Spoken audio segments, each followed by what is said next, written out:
Luchando por la justicia. Tu asesor legal en radio. Soluciones legales para el día a día. De los especialistas a tus oídos. Luchando por la justicia. Luchando por la justicia. You ready?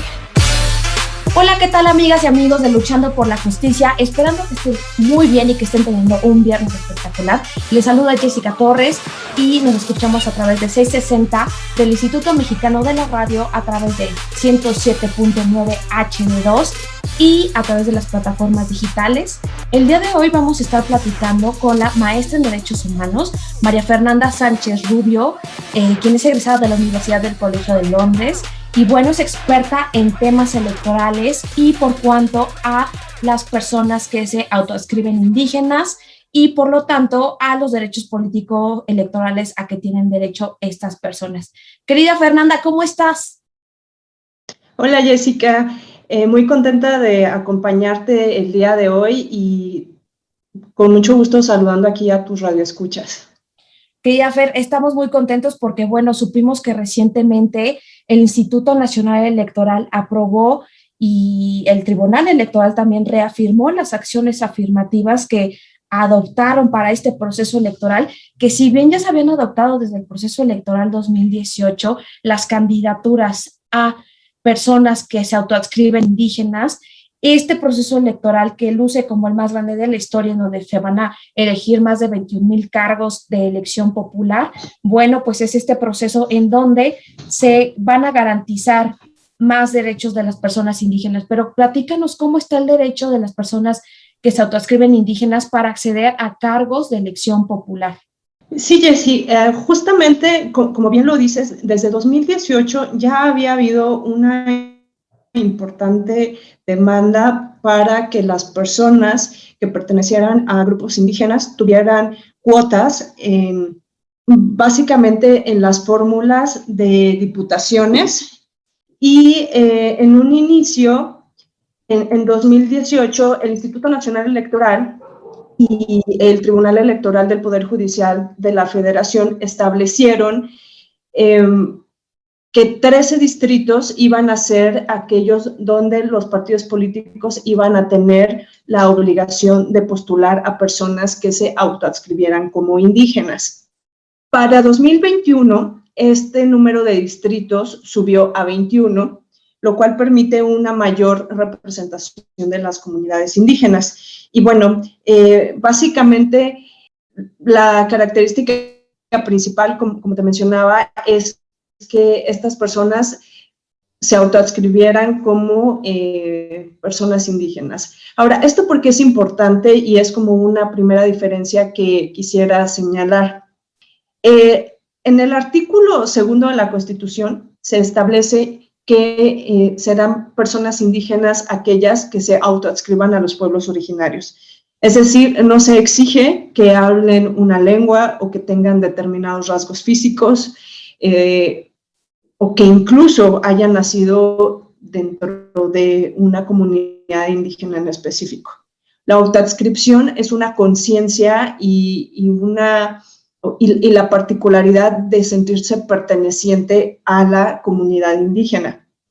Entonces, puede ser que una persona que no hable una lengua indígena sea un candidato indígena, puede ser que personas que tal vez nacieron dentro de la comunidad, pero hayan migrado a otros lugares y de repente regresen, también se puedan autoadscribir como personas indígenas, o puede ser que candidatos que no hayan nacido en esa comunidad indígena, pero tengan una serie de años viviendo y una participación importante dentro de la comunidad indígena, se pueden autoadscribir indígenas y se les reconozca como tal. Perdóname que te interrumpa, pero un ejemplo para la audiencia que nos está escuchando, con el simple hecho de decir que nosotros podemos ser indígenas, ¿es suficiente para que se acredite esa calidad o debemos demostrar más pruebas? No lo sé, cuéntanos. Mira, tenemos dos tipos de autoadscripción.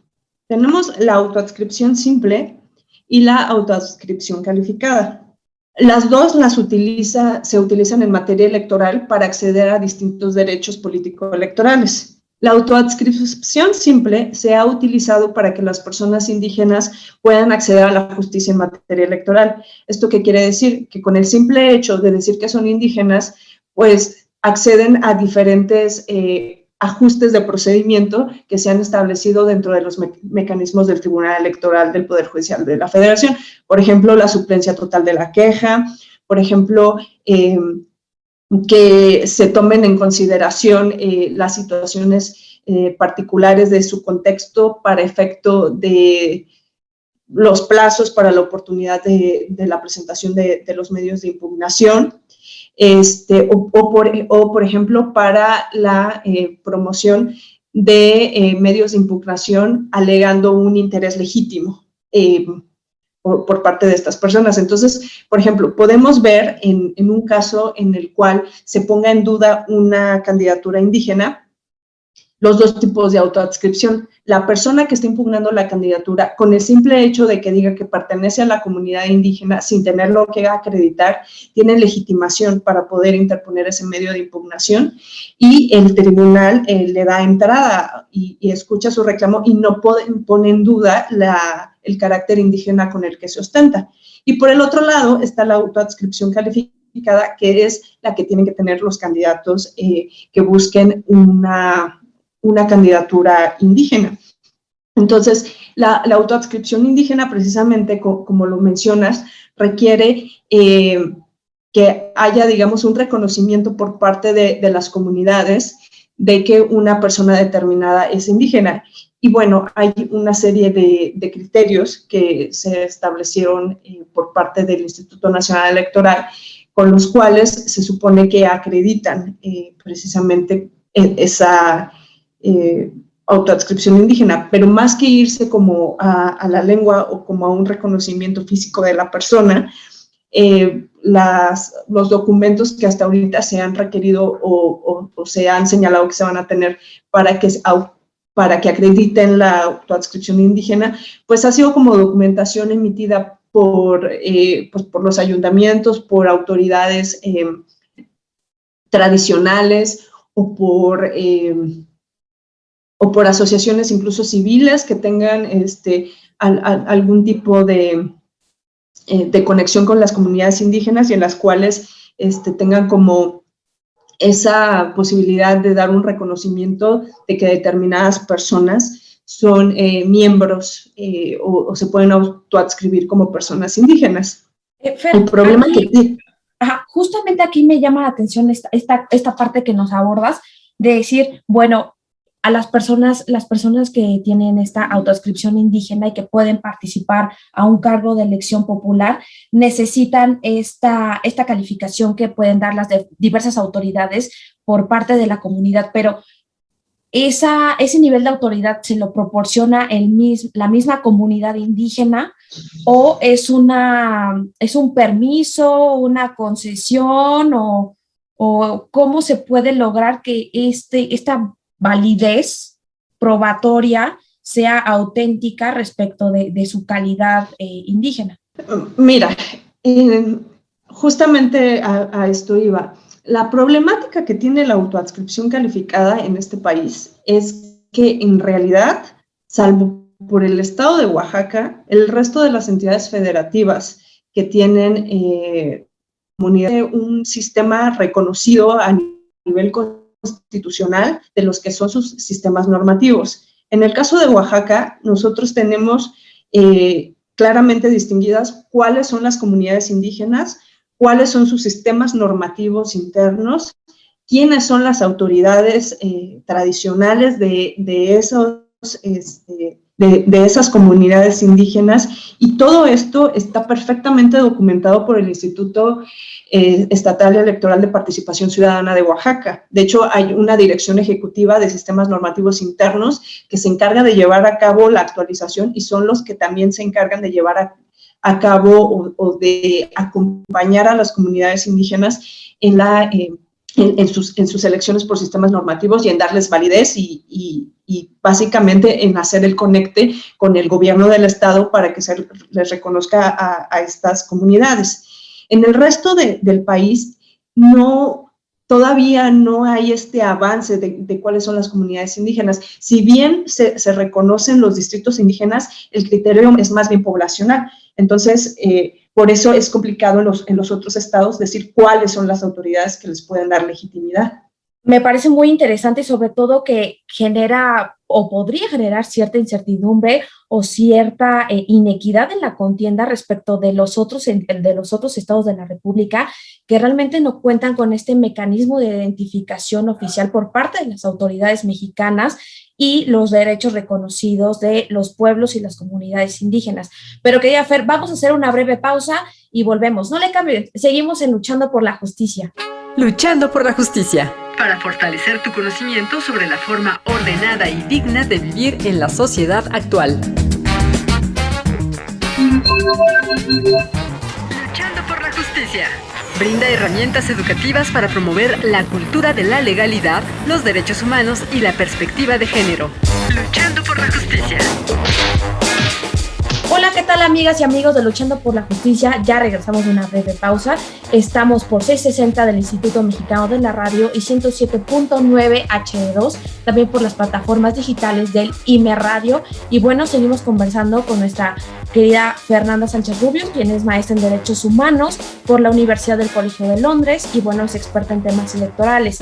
Estamos hablando justamente sobre las candidaturas indígenas y la autoadscripción. Y antes de la pausa nos estaba charlando de cómo está a nivel nacional el tema de la autoadscripción, que precisamente Oaxaca es la entidad federativa que tiene un reconocimiento por parte de las autoridades del Estado mexicano para dar esa categoría como tal, pero nos quedamos en que el resto de las entidades federativas no lo están. Querida Fer, ¿podremos continuar con esta charla, por favor? Claro que sí. Mi querida Jessica, pues sí, te comentaba, entonces el problema es que el resto de los estados, digamos, no cuentan con este catálogo de cuáles son las autoridades que están legitimadas para decir si una persona sí pertenece a una comunidad o si la reconocen. Entonces, ¿qué ha sido lo que ha pasado? Que realmente las candidaturas indígenas y la autoadscripción y si los documentos que presentan, digamos, están dentro del catálogo de documentación válida que tiene el Instituto Nacional Electoral y no hay ninguna, digamos, inconsistencia, o sea, la persona sí es de ese municipio en particular, y tiene una constancia emitida por el secretario del ayuntamiento de esa comunidad en particular, pues digamos que eso es pues suficiente en términos de la autoadscripción calificada para cumplir con el requisito, ¿no? Entonces, sí han venido grupos o sí hemos visto varias candidaturas impugnadas. La mayor parte de estas candidaturas han recaído en la jurisdicción de la Sala Jalapa del Tribunal Electoral del Poder Judicial de la Federación, porque es la sala que atiende a la circunscripción del sureste, es justamente donde hay mayor concentración de distritos indígenas. Entonces, hemos visto una variedad de casos muy interesantes, ¿no? Por ejemplo, vimos un caso en Bochil, en Chiapas, en el cual se acaba de bajar a una candidata porque la documentación que presentó era presumiblemente apócrifa. O sea, ella presentó una constancia y cuando el INE realizó la verificación respecto de la validez de esta constancia, el secretario del ayuntamiento dijo que él no la había expedido y sin embargo pasó la candidatura, no sé por qué razón, y cuando llega la impugnación a la Sala Jalapa, pues se dan cuenta los magistrados de esta situación y deciden retirar la candidatura, ¿no?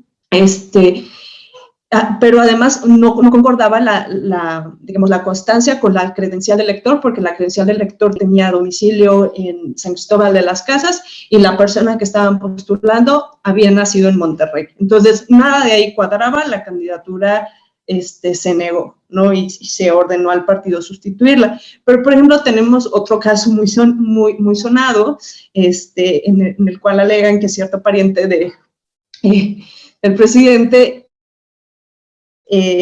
no debería tener autoadscripción indígena. Incluso señalan, y he visto fotografías en Twitter de esta persona, en la cual se ve a una mujer que tiene los ojos verdes, que es güerita, y señalan que cómo es posible que se diga que esta persona se autoadscribe como indígena cuando claramente no es indígena. Bueno, el tema es que el tribunal no evalúa las candidaturas por los rasgos físicos de la persona, ¿no? No dice, no, pues esta persona no tiene las características físicas de una persona indígena. Lo que se evalúan son los documentos, y esta persona presentó un acta de nacimiento correspondiente a la entidad federativa en la cual se estaba postulando, y constancias de la Secretaría del Ayuntamiento que la respaldaban, ¿no? La impugnación pues no prosperó a ese respecto, y decían las personas que lo impugnaron que esta persona, además que iba por reelección, entonces ya la habían votado una vez, nunca había hecho nada por la comunidad, pero bueno,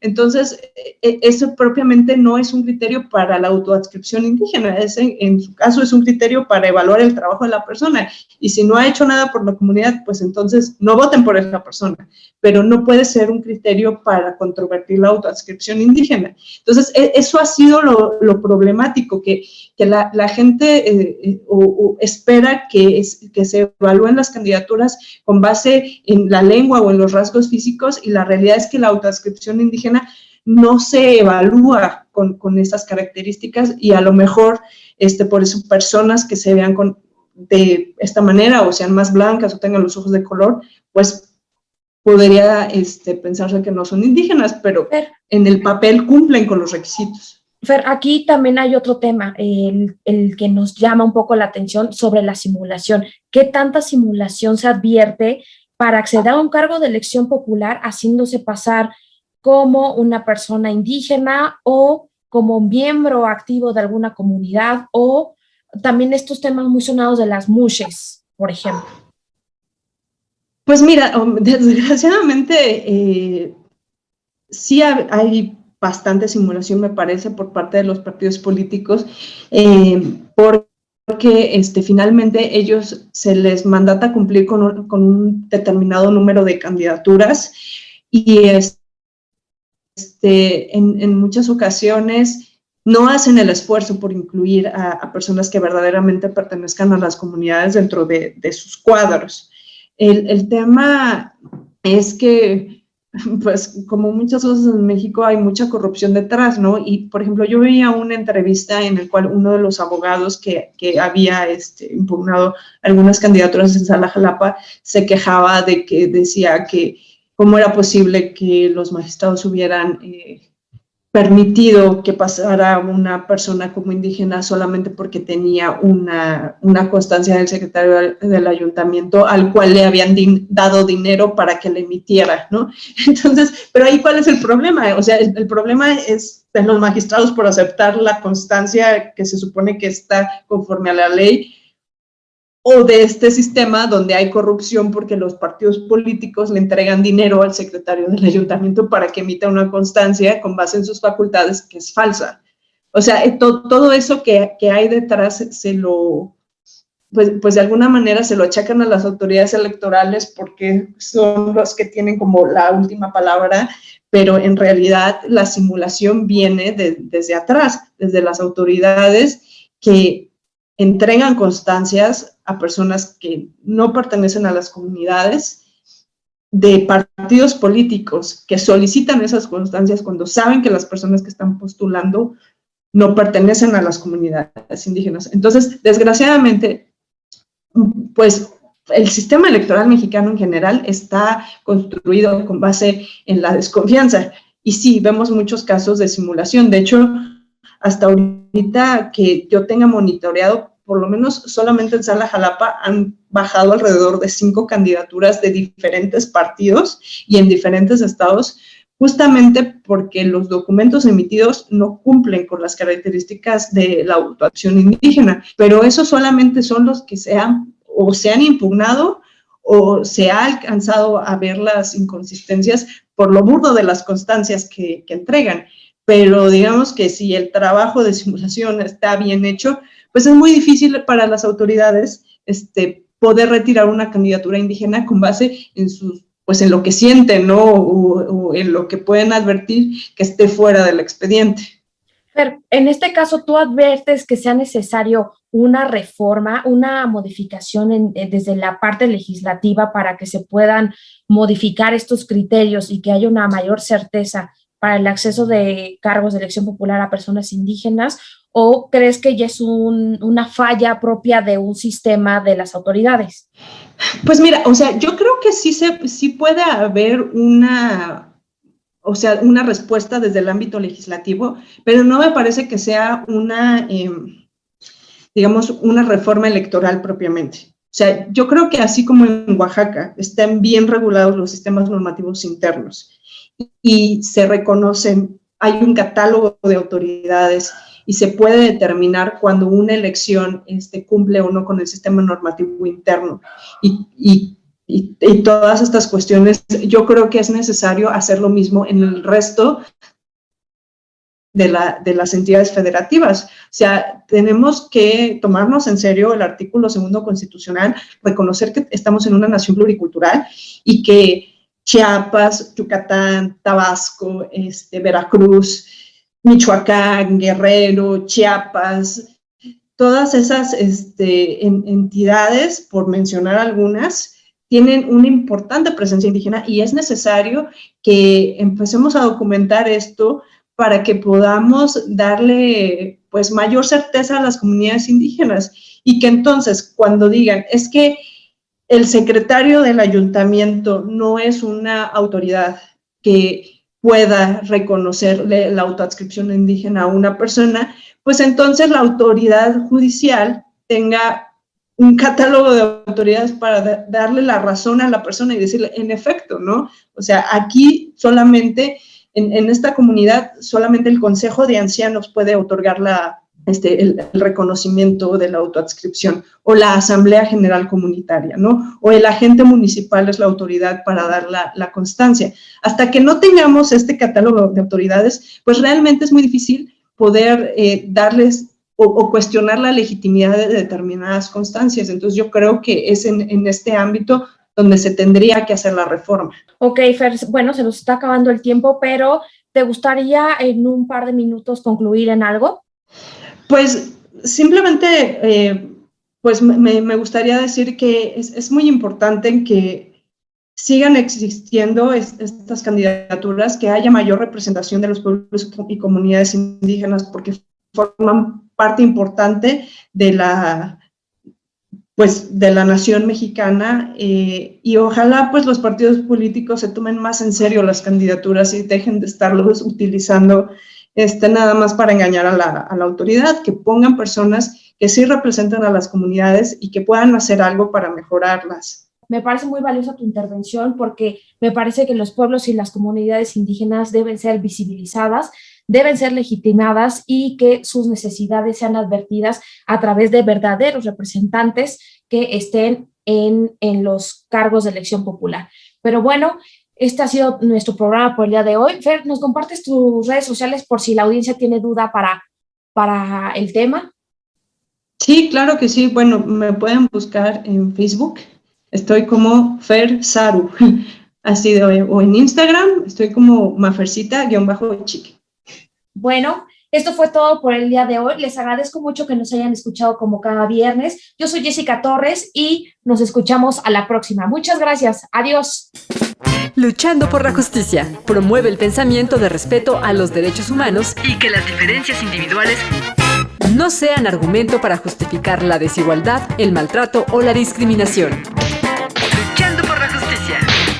Luchando por la justicia.